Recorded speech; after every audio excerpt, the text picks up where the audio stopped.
It took a few weeks for the milk tankers to be fully repaired. By the time they were back in service, the temperature had dropped and the trees were bare. It came as a surprise to the Earl's engines when they found out who was bringing the tankers home. Toby the tram engine rattled down the line, chatting amiably with the tankers. Tim and Tom had both once worked on his line before the Earl had purchased them. Most of the engines here are really nice, Tim was saying. But this new chick, oh, you wouldn't believe it, Toby. Tom finished. Toby chuckled. She can't be worse than our new recruit, but I'll take your word for it, gentlemen.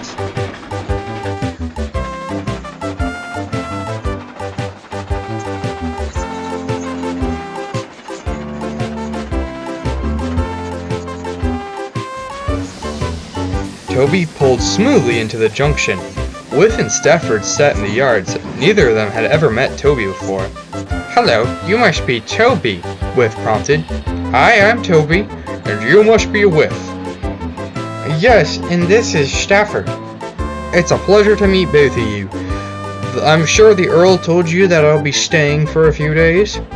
He hasn't mentioned anything, Stafford said. What are you here for? Oh, just for a visit. The Vat Controller says I could do with a bit of a rest, Toby explained. I better be on my way to the castle. I'll leave these gentlemen here. Goodbye, Toby, Tom called. Safe travels, Ted added. Toby soon set off. The two engines watched him go. He's an odd little engine, Stafford noted. You're one to chalk, Whiff laughed as he got ready to go. I'm sure he'll fit in wonderfully.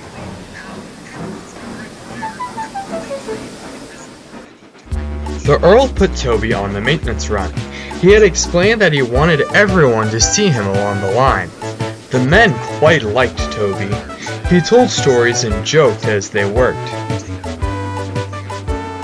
There was someone, however, who didn't seem to like him. Stafford. The maintenance train was usually his, but the men seemed to like Toby more.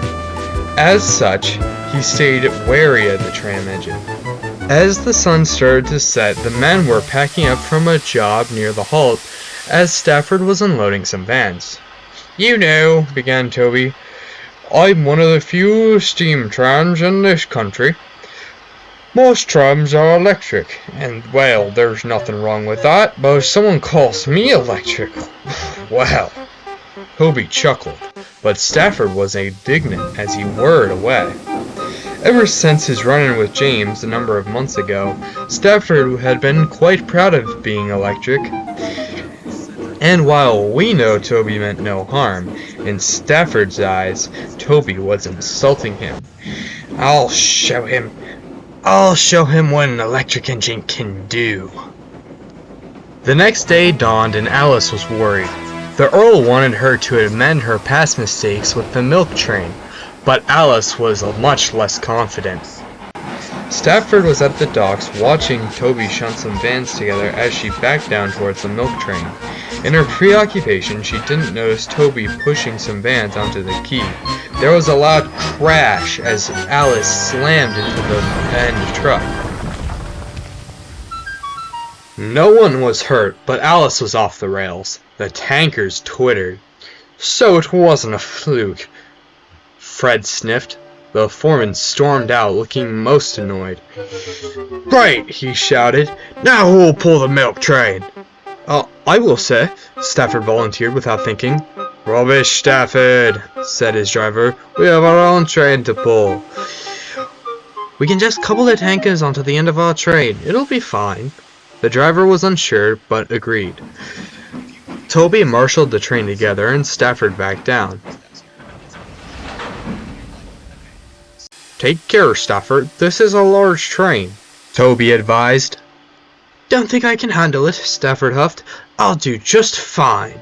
And without further ado, Stafford stormed off, leaving a very perplexed Toby and Alice behind him.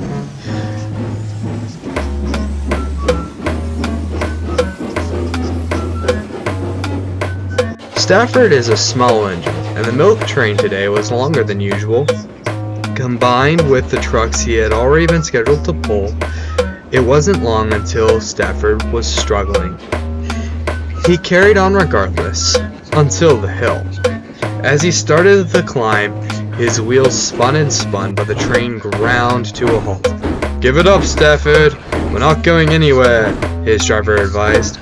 "No, I must." There was a tinkling of a bell in the chilly November air. Toby the tram engine had come up behind Stafford with the maintenance train. He quickly sized up the situation and buffered up behind Stafford. "What are you doing?" "No, I got it."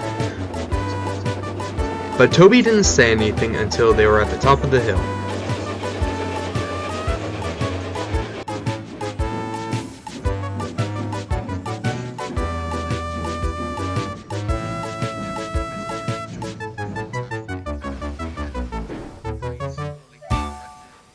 I don't know what your problem is, but I was not about to let you blow a fuse over it.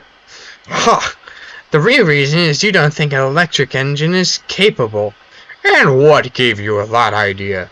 Stafford repeated what Toby had said the previous day. My dear engine, I have no qualms with electric engines.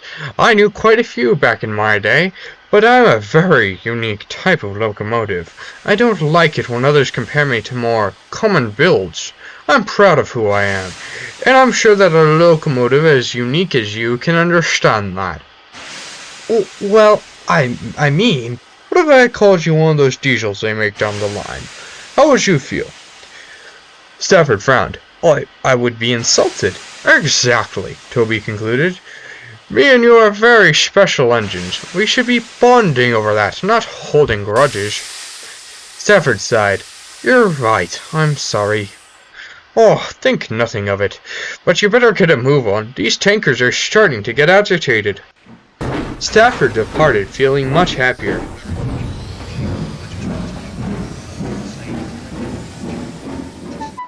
Toby was on the railway for another week. On the final day of his visit, he pulled one of the Earl's frequent specials. The Earl let him pick an engine to help him, and Toby picked Stafford. The world's finest electric engine.